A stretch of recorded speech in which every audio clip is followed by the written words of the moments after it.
What historical event 100% reads like a time traveler went back in time to alter history? Edgar Allan Poe writes about an event 40 plus years in the future. https://www. Mandatory. com/culture/1038388 an 1838 fictional tale by Edgar Allan Poe eerily predicted in 18. Basically, Poe writes about 4 people who are starving at sea, draw straws, and kill and eat the loser. Cabin boy Richard Parker. 40-odd years later 4 people are adrift at sea in a lifeboat. One drinks seawater and goes into a coma. When they draw straws for who will be eaten, the coma guy gets the short straw in a development that surprises no one. And so the 3 other men kill and eat the cabin boy, Richard Parker. Seriously. There was a shipwreck in 1664, a shipwreck in 1785, and a shipwreck in 1820. Each had one survivor. Each survivor was named Hugh Williams. A Belgian businessman was instrumental to the Manhattan Project's success. Realizing uranium's importance, he shipped 200 tons of it to Staten Island. When Lieutenant Colonel Nichols contacted him, he simply responded, "You can have the ore now. It is in New York. I was waiting for your visit." When Andrew Jackson's assassin attempted to shoot him, both of his flintlock pistols misfired. Andrew Jackson had to be restrained after almost beating the assassin to death with his cane. The 2 flintlocks were examined after the incident and found to be in good condition. I would say there is significant evidence Fidel Castro. Every single assassination attempt failed, sometimes because of wildly miscellaneous circumstances, including a sabotage diving suit that somehow got miraculously switched with someone else, who ended up drowning in his place. Dude holds the world record for over 600 attempts, I believe. Or the CIA agents reporting were making shit up to cover up that they spent the entire time drinking rum, smoking cigars and getting laid. The commando raid on the Norsk Hydro heavy water plant in Hardanger, Norway during World War II. The Norwegian commandos parachuted in during one of the worst blizzards on record, along with hundreds of pounds of explosives, and had to trek through the Norwegian wilderness for 15 days before they found a hunting cabin. The English commandos who were supposed to link up with got shot down, and the only reason they were able to make it to the cabin was that they found one of the commandos' sled, which he had lost as a child. After that they had to hole up in the hunting cabin for months, waiting out the weather. They survived on moss until, on Christmas morning, one of the men managed to shoot a deer. They went on to destroy the heavy water plant as well as sink the ship carrying what heavy water had been produced, effectively ending any chance Nazi Germany had of developing atomic weapons. The story is even crazier and less plausible than I've described, but I'm on mobile so I've left some things out. Cyanide gas attack thwarted in Tokyo subway 20. People could have died, but a worker found a burning gas bag in a toilet just before it mixed with another gas bag, just in time, and put them out. That was in Shinjuku Station. I was in that station that day, and that person might have saved my life. Probably not time travel, but very good timing. During the War of 1812, seems like a time traveler with weather control capabilities started a freak tornado that effectively ended the British occupation of Washington. More British soldiers were killed by the tornado's flying debris than by the guns of the American resistance. Franz Ferdinand's assassination. It was so much happenstance, shenanigans, and tomfoolery that it's like a special achievement in a Hitman game. Bomb that fails to explode. Generals don't want troops lining the streets to protect the Duke cause their uniforms weren't clean. Assassin not sure what's going on decides to go to a sandwich shop on the corner to get some food. Everyone decides how to get the Archduke out of town but neglect to tell the driver where to go, so when he doesn't turn, all the generals start yelling at him and he pops the clutch, throwing said generals off running boards, and the assassin just walks up and pops them both dead. Thank you for all the love. Wanted to add one more piece of info. My history teacher at university taught a history class covering between the American Civil War and World War I. For the assassination, he had recreated the entire downtown area of Sarajevo on 2 large pieces of plywood, the Apple Key running next to the Franz Josef Strasse. Really detailed. We spent 6 weeks tracing the routes the assassins took to get there, where they stayed, etc. The big drop was at the end when our teacher told us as part of his thesis on this. He went to Sarajevo in 1955 or so to finish his research, and one of his visits was to the World War I Museum in Sarajevo. While there he was speaking to one of the staff and found out that one of the conspirators, as part of his life sentence, was obligated to be the museum director and ensure the museum stays in working order. He was able to spend a couple weeks with him and was a trove of information not seen in history books. For the life of me, I can't remember the assassin's name. Da Vinci. The madman designed a tank in the 1500s. However, he designed the gearbox backwards to make any real version's wheels lock up and fail. He also designed a 12-barrel gun carriage, which is basically the machine gun on steroids, the early parachute, the double hull, the use of concentrated solar power, and a calculator. The man was several centuries ahead of his time. Tesla's AC polyphase system. 1 minute. We're in the Stone Age of electrical distribution. And the next, Buffalo. NY is being powered by the alternating current being generated at Niagara Falls by Telsa's Genius system. They were considering transmitting power from Niagara to Buffalo by pneumatic pipes or ropes and pulleys. I shudder to think about what that system would have entailed. Tsutomu Yamaguchi survived both the bombings at Hiroshima and Nagasaki. Reads like a satirical time traveler story where the protagonist screws up his dates. Not really an event but more of a couple of subtle, though significant, influences. Eli Whitney, the guy who invented the cotton gin, helped cement cotton as a major cash crop which drove even further demand for slaves. He, infamously, made no money off the development, as it was a simple and easily copied machine. But cotton helped drive the economic growth of the South. Frustrated, he eventually abandoned efforts to profit off it and went into the industrial world, where he was a small contributor to the development of higher precision machining and design, particularly for firearms. This in turn helped drive the growth of industry in the North, which was a major factor in giving the North the might and material to defeat the South. Eli Whitney inadvertently helped start and end the Civil War decades before it happened. What time traveler was giving that guy advice and pulling strings around him? Eh? The Russian writer Fyodor Dostoevsky was sentenced to death by firing squad, and just as they were preparing the groups to be shot, a messenger came with a letter from the Tsar forgiving them and the sentence was changed to prison labor. He later went on to write some of the most influential novels of all time.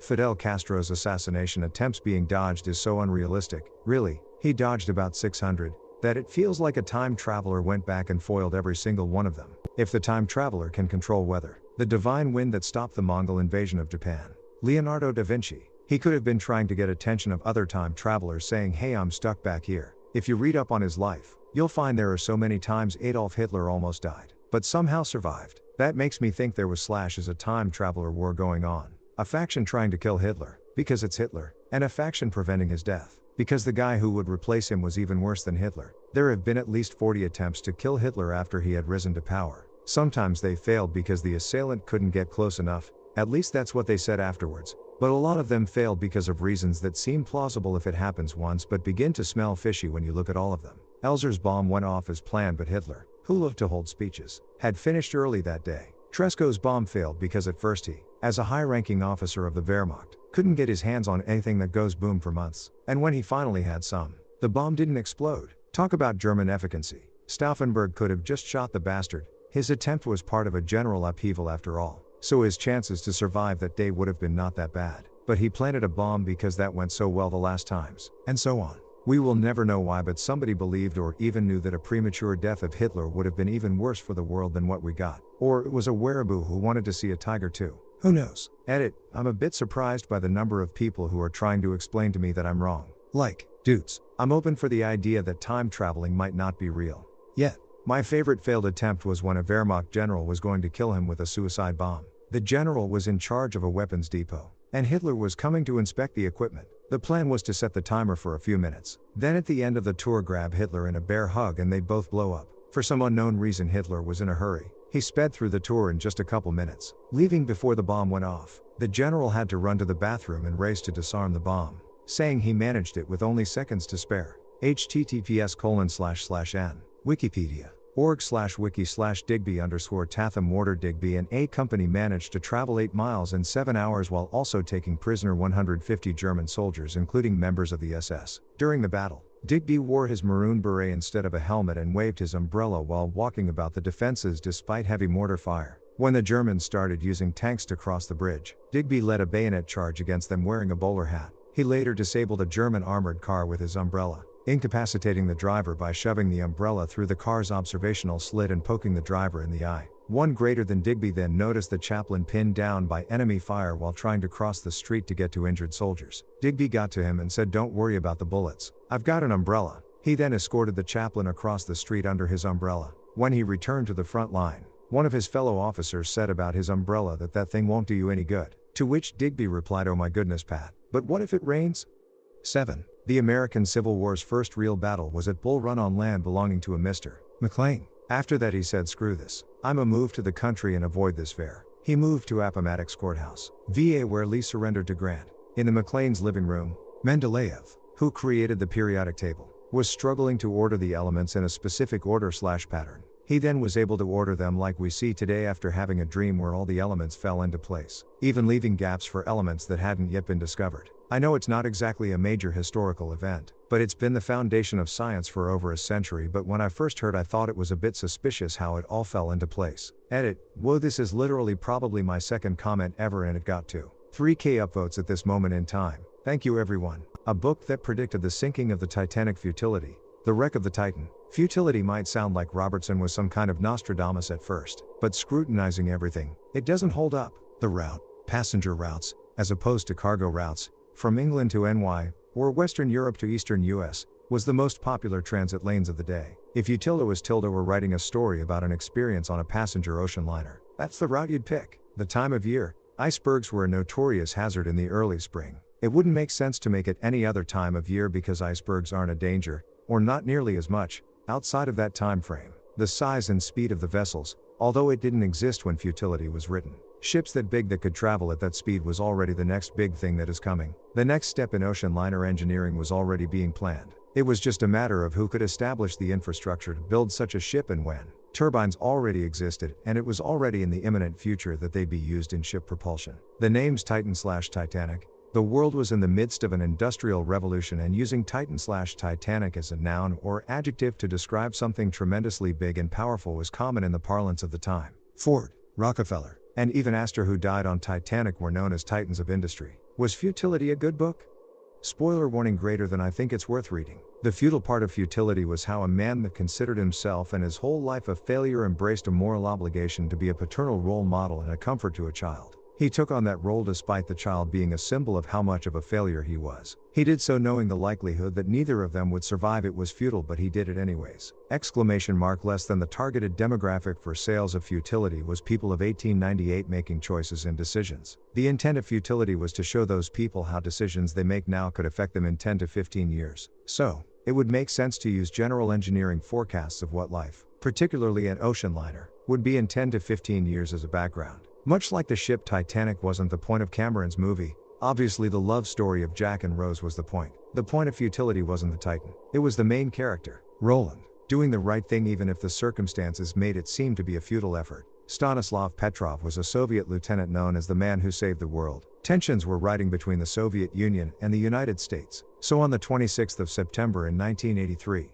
he was on duty for a nuclear early warning system. The system detected multiple missiles launched by the United States, but Petrov broke protocol, following his instincts by choosing not to report the danger to his higher-ups. The missiles turned out to be a false alarm, as he had thought, and, as Petrov's title suggests, he very well may have saved the world that day. Saving the world just off of a hunch definitely seems like something a time traveler might do. Seuss. Edit. Changed the 16th to the 26th. Isaac Brock's almost single-handed defense of Upper Canada from the US invasion in the War of 1812. You have a garrison of a few hundred British soldiers, the ones not good enough for the Napoleonic War. Withdraw to Halifax and try to hold the Maritimes. Fuck that. Okay natives, we don't like each other very much, but we're agreed the Americans are worse, right? Let's fight together. Hey farmers, you fled the revolution. They're coming to get you. Here's some guns, let's fight back. Forms an army in a matter of weeks out of nothing. Very well, Brock. You're outnumbered 3-1 on any given front and 10-1 in total. And you have to conquer Fort Detroit, which is entrenched, otherwise your SW flank will be open to counterattack. I'll write them a letter about how the natives with me will kill them horribly if the fort falls. And proceeds to march in a circle all night around the fort to build a sense of a larger force and let the fear settle in. Fort Detroit surrenders without a shot. Okay, nice try, Brock. But now Niagara is about to be invaded and you're 500 kilometers away. Shit, I better canoe up Lake Erie really fucking fast. And he fucking does it. Too late, Brock. They've crossed the river at the northern end and they have the high ground. Fuck that. Follow me, boys. Charges up the hill at the head of the column and rallies his untrained militia to force them off the ledge. He dies, to a goddamn cannonball blast straight to the chest. But the invasion is halted. Canada doesn't exist today if not for a balls-to-the-walls British general in 1812 who in the span of 3 months single-handedly raises an army, defends 750 kilometers plus of warfront, and cements 2 victories over forces then outnumbered him 3-1 to 5-1.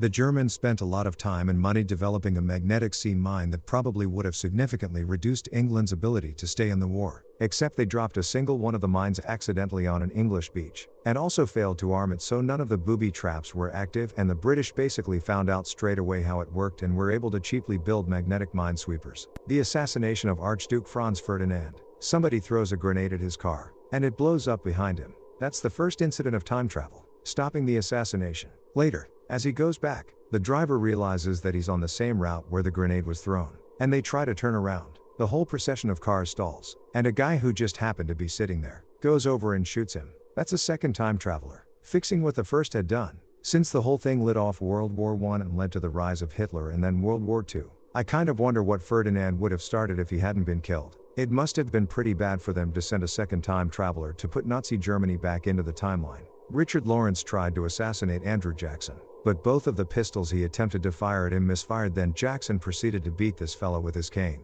While the assassin was not a time traveler, one certainly could have sabotaged his pistols with a spritz of water on each. I'd say the Battle of Midway, the major turning point in the naval war in the Pacific. The battle destroyed the single most powerful naval strike force in history and shifted the balance of power to the US. The actual course of events during the Battle of Midway was a series of near misses for the US until, conveniently, two separate airstrike forces arrived at the same time to decimate 3 out of 4 Japanese aircraft carriers. Absolutely amazing providence. I remember a comment about a bumbling time traveler trying to kill Adolphe Sax, inventor of the saxophone, because they hate their sax lessons, and I can totally see it because of how many things that almost killed him.